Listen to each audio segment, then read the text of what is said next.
So thank you for having me today. And my name is, you can call me Richard. And this paper is co-work with other three co-authors. The first one is Yan from National Taiwan University.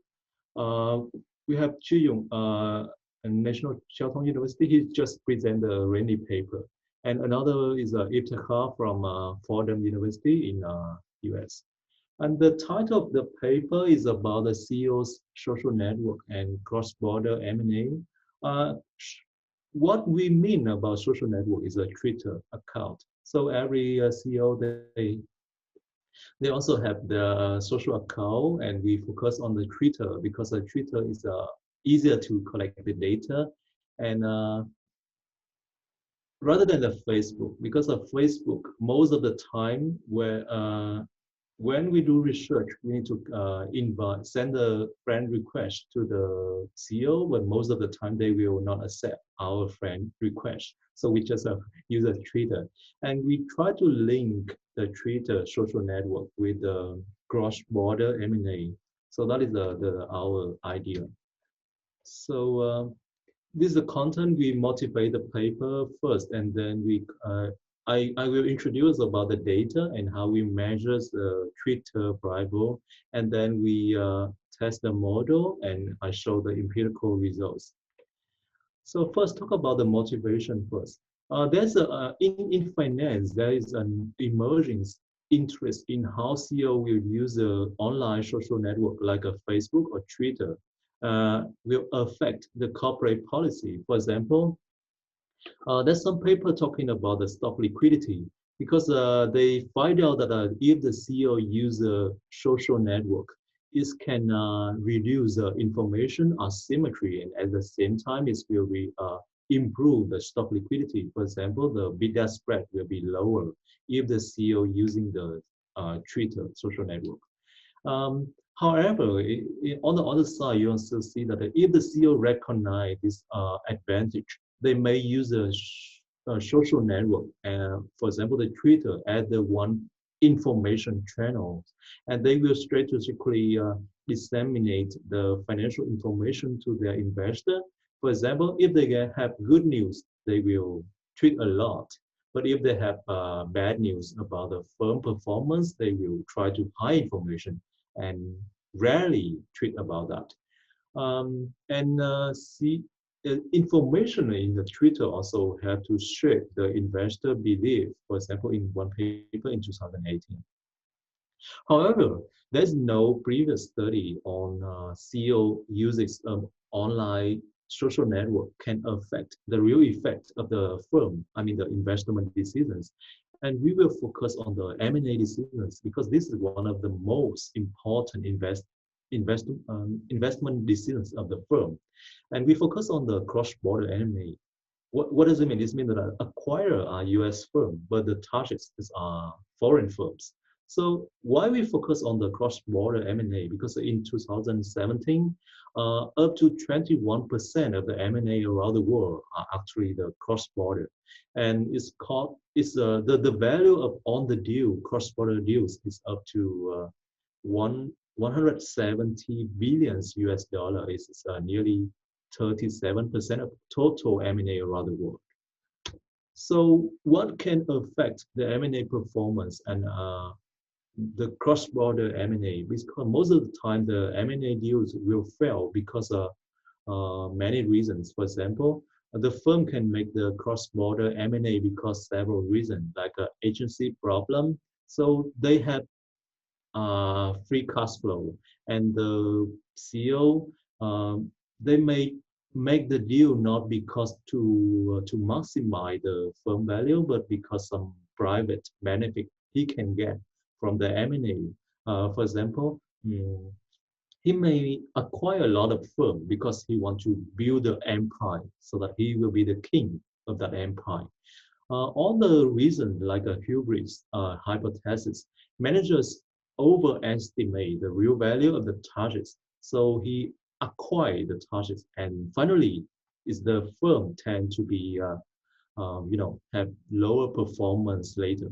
But also have some theories saying that the M&A decisions, because of the managers recognize that they can get some synergies, uh, you know, synergies benefits by acquiring more targets.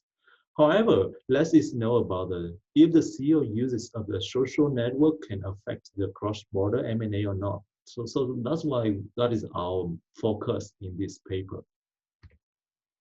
So how the social network matters and matter the M&A performance, because individuals often relies on the advice from other people in their social network. For example, there's one paper in JF in 2005 find out that some professional investors like mutual fund managers, they also trade stock based on the investment of all the managers. Like if all the managers in the same city, they buy some stock, they also buy the same stock. So it's like their decisions to invest will be affected by all the people in their network. The second paper talking about this is friends in the social network tend to trade very similarly in one paper. So that means that the social network will affect the investment decisions. So this is one example of the Twitter account.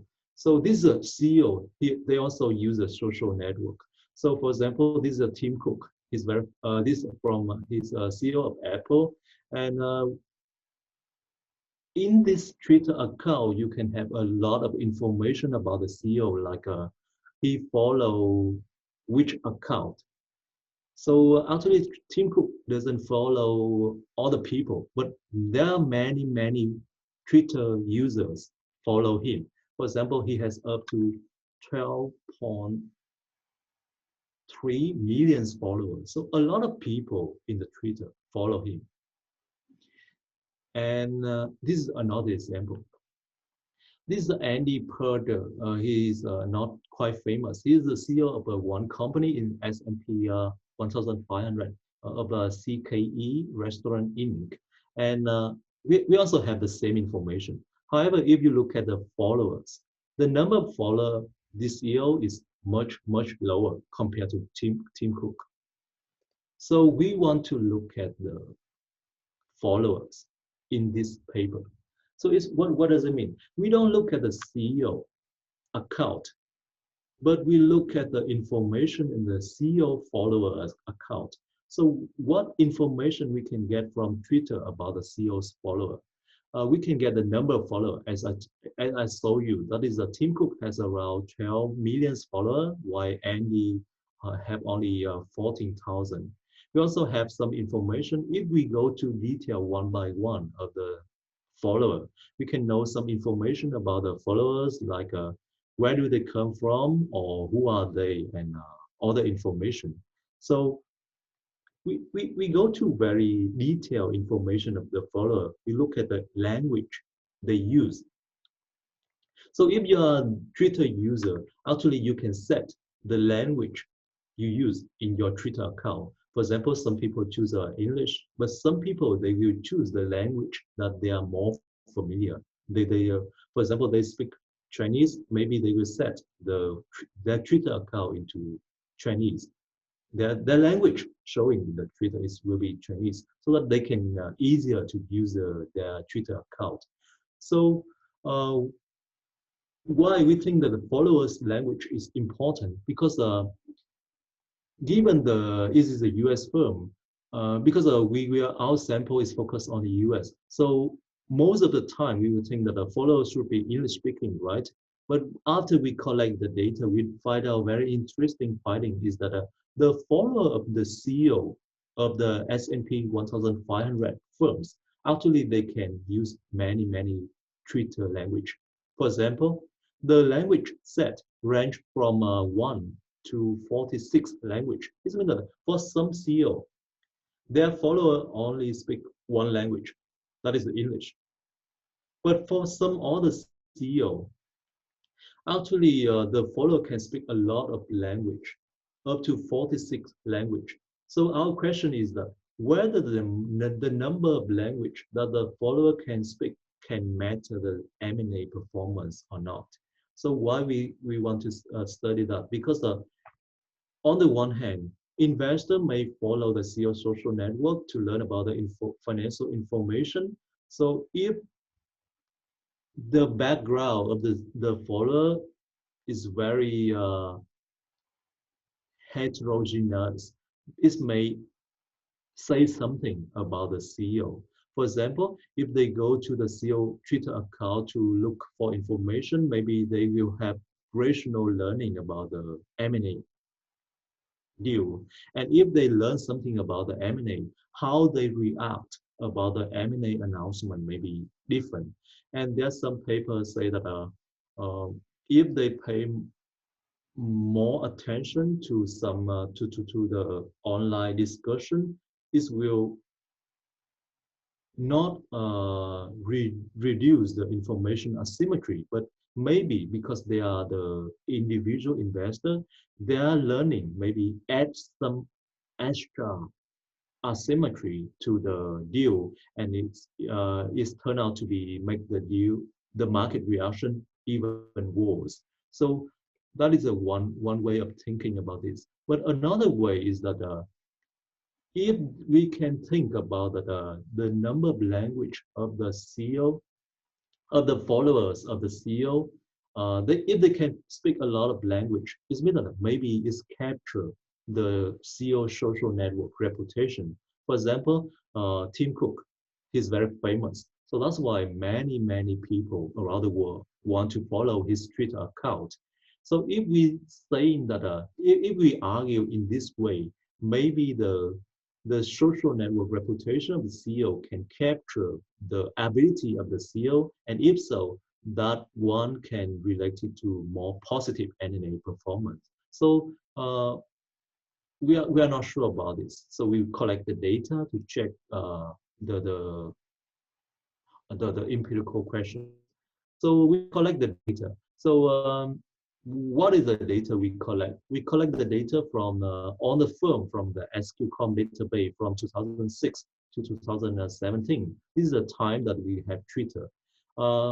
We identify the list of the CEO Twitter account. This is the most difficult part because the CEO Twitter account, we need to search one by one. How do we search that? We collect the full name of the CEO from the SQCom, and we use the full name to put into the Twitter manual check the account of on the Twitter in the search list, and we identify manually which Twitter account is come from the CEO. For example, Tim Cook.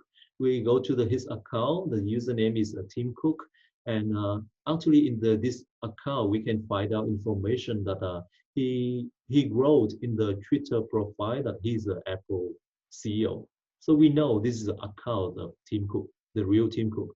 But you know, in the Twitter, there are so many fake accounts. So we need to do this very carefully at first.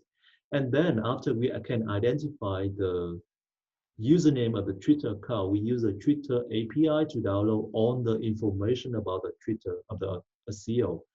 The most important we want to download is about the follower. So for every CEO, we can get the number on the detail of the followers.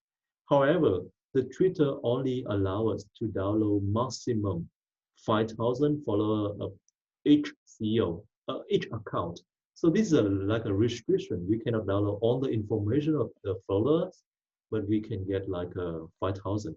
And for each person, Richard, you have 4 minutes left, so that's why could you please speed up? Okay. So we collect the language of each follower and calculate two ratio. So okay, so this is the Twitter account, and then we go to the SBC to collect the M&A cross-border, like a deal value, deal characteristic, and the annual announcement date. And we calculate the market reactions to the M&A. And for the Twitter, we focus on two variables. The first one is a large language set. What does it mean?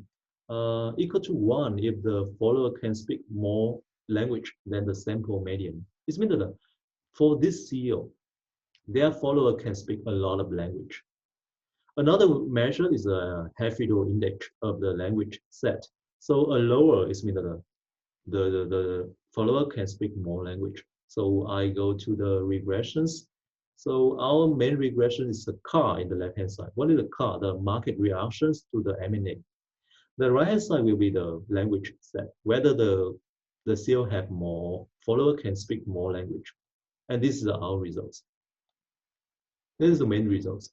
If the CEO have large language set, the market reactions to their cross-border M&A is more positive and significant. And we control a lot of information, a lot of firm characteristic and the deal characteristic. The next one is we check some subsample tests. So for example, we check whether the effect should be stronger if the CEO is more activeness in the Twitter platform. For example, if he tweet a lot, we can get, we hope that, we predict that the results will be stronger.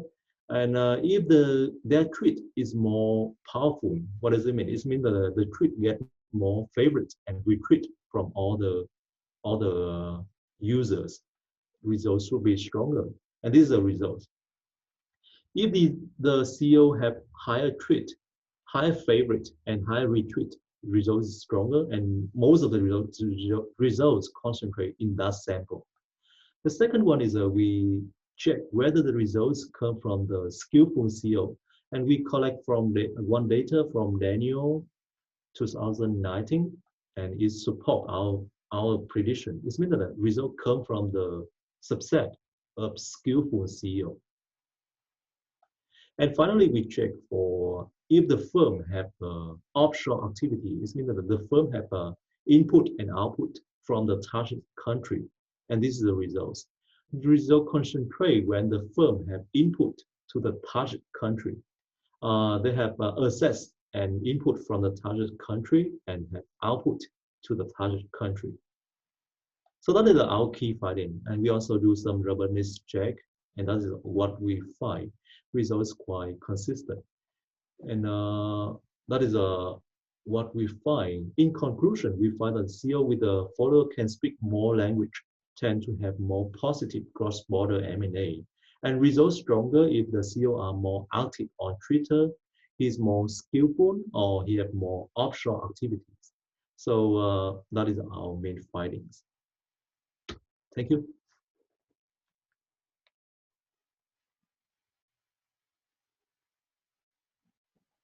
Okay, Richard, thank you very much for your talk. So Yes. we have a couple of minutes for now for some technical questions or any questions from the audience. Yeah, where do you publish this? Not yet. This is our working paper. We just very preliminary draft. Thank you. Yes. I think Valerio had a question. Yes, thanks, Wolfgang. Thanks for the very interesting paper presentation. Just one question. I mean, is it possible that the tweets, the retweets, and the language skills are only proxying perhaps for skills, IQ of the CEO, or sort of or the team that works with the CEO? Sort of, is it possible they are just proxies rather than just for language skills per se, for a broader set of skills, right? Or maybe even is it possible that even that they are proxying for the capacity of the companies to attract a good team, sort of based on the intrinsic qualities? So there could be a little reverse causality argument there. But I mean, the paper is very interesting. You're asking very interesting questions that obviously have difficult answers. So it's very interesting that at least we make a start at asking those questions. Thanks. Yeah, thank you. Actually, we are very difficult to collect data about the IQ of the CEO. So only way we can do is we can have some graph proxy for that one. Yeah. Yeah, but you could just screen the psychological literature. In the psychological literature, you find cross-section studies on IQ versus language skills, and exactly that, what Valerio says, you need to open the portfolio of research, not just for finance, also to psychology. I'm sure in psychology this exists. I can send you some links later if you want. Okay. Yeah. Thank you. But thank you.